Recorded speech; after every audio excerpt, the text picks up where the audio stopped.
Salam silek tradisi, kawan-kawan semua. Beberapa tahun ke belakang, awak yang kini sedang ada di rantau mengikuti uh, perkembangan silek Minang di Sumatera Barat. Diawali dengan majunya Buya Mahyeldi dengan wakil gubernur yang baru, Pasko, yang dulu saya tahu Pak Pasko ini dari kanal YouTube dengan nama Macan Diaris. Belakangan juga saya tahu kalau ternyata Pasko ini sendiri adalah orang Minang. Saya memperhatikan beberapa kali sebelum pemilihan, Pak Pasko ini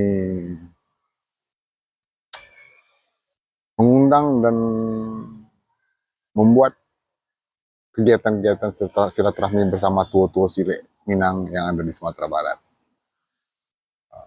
Dan dari situ ada beberapa gol karena saya sendiri tidak terlibat, saya hanya menyaksikan dari sisi outside, saya hanya menyaksikan dari sisi luar.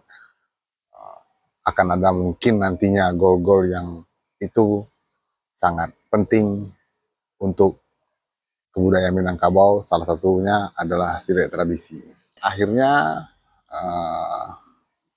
terpilihlah kembali Buya Mahyeldi menjadi gubernur Sumatera Barat didampingi oleh Uda Fasko. Kemudian belakangan saya dengar lagi bahwa silek tradisi akan masuk ke sekolah-sekolah yang ada di Sumatera Barat. Ide yang luar biasa, jelas. Harus kita dukung, tentu saja. Pasti harus kita support demi perkembangan silek Minangkabau. Tapi,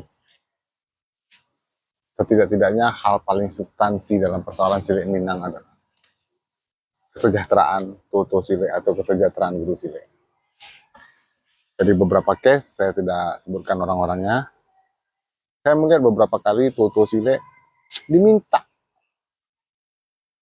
untuk mendukung salah satu pasangan, baik sekelas level bupati, sekelas level wali kota. Ya, mereka menggunakan kekuatan tua-tua silek untuk maju ke kancah election pemilihan umum. Dan apa yang terjadi? Beberapa kali ketika calon itu menang, si tua-tua silek ini dilupakan. Ini fakta sejarah. Dan itu terjadi beberapa kali. Kasihan sekali, jelas. Ketulusan tua-tua silek, kemurnian hati mereka dimanfaatkan oleh orang-orang dengan kepentingan-kepentingan politik, kepentingan-kepentingan kekuasaan. Oke, taruhlah sekarang program ini sudah berjalan dan didukung oleh tua-tua silek. Saya tentu akan mendukung. Tapi harus satu kita pahami, persoalan silek tradisi itu di mana sebenarnya. Mungkin banyak. Sekarang ada ramai guru-guru silek yang akhirnya on publik kan, tapi yang belum on publik kan masih banyak. Yang akhirnya terpaksa melepaskan keinginan itu demi mengurusi dapur rumahnya. Ya wajar saja. Sekali latihan bayarnya pakai rokok. Sekali latihan bayarnya kadang-kadang pakai teh manis. Dan gak jarang pula kadang-kadang murid pas lagi latihan rokok guru yang dibantainya kan. Banyak begitu kejadian sejarah dalam dunia silek tradisi. Ya kan? Bagaimana mereka bisa totalitas untuk mentransfer keilmuan itu kepada anak didik, sementara penghargaan saja tidak ada. Penghargaan ini bukan hanya andaikanlah, ini andai saja nih.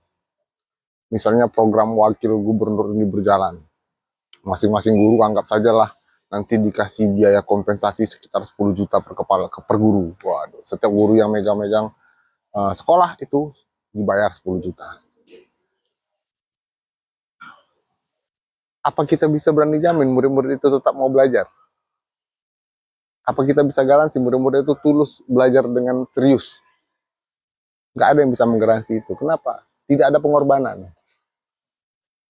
Saya mengembangkan silek Minang, mungkin belum sehebat tutu silek yang lain, baru hitungan beberapa tahun lah. Saya banyak mengambil pelajaran dari situ, ternyata memang ketika murid berkorban untuk mempelajari sesuatu, mereka akan menghargai itu begitu luar biasa dari mereka yang tidak pernah berkorban dalam belajar atau dalam menuntut ilmu. Saya bisa menggaransi, oke lah, karena sebuah kebijakan ada instruksi dan dipaksakan anak-anak sekolah belajar silek tradisi nantinya, Apa kita jamin bahwa anak-anak ini akan betul bersungguh-sungguh belajar? Karena nggak ada yang mereka korbankan dalam belajar itu. Ya kan? Belajar muantai sekarang berapa? Belajar bela diri taktikal sekarang berapa? Coba lihat. Pernah sepi nggak? Nggak pernah sepi. Mereka hargai nggak keilmuan itu? Sangat mereka hargai. Kenapa? Karena mereka berkorban ketika belajar. Ilmu itu menjadi pusaka yang termaktub atau ter, terlekat sendiri di badan mereka. Dua sisi persoalan Silik Minang ini harus kita bedah. Bukan hanya supporting dari pemerintah, tapi kesadaran generasi selanjutnya untuk bahwa ini adalah pusaka yang sangat berharga dan harus dipelajari. Mereka yang belajar harus sadar bahwa ini bukan ilmu sembarangan. Ini pusaka leluhurnya Minangkabau nih, teknik berperangnya Minangkabau, teknik gerilyanya Minangkabau, teknik agen rahasianya Minangkabau. Ingat, agen intelijen terbaik dunia saat ini masih dipegang sama Bung Tan Malaka loh, bro. Dan beliau juga salah satu pandai Sile. Tidak ada kepentingan apa-apa dalam saya menjelaskan ini karena saya bukan bagian dari tim SES, saya bukan bagian dari tim pendukung tersebut karena saya tidak terlibat dalam proses itu, hanya murni kritik. Satu hal harus kita ingat bahwa jangan lagi ada yang berladang di punggung tua-tua Sile, apalagi dalam urusan kepentingan politik. Kita boleh lihat bagaimana nanti hukum adat yang akan menghukum bung-bung semua. Salam tradisi dari Bumi Lancang Kuning, jayalah Sile tradisi tanpa harus dipolitisasi. Assalamualaikum.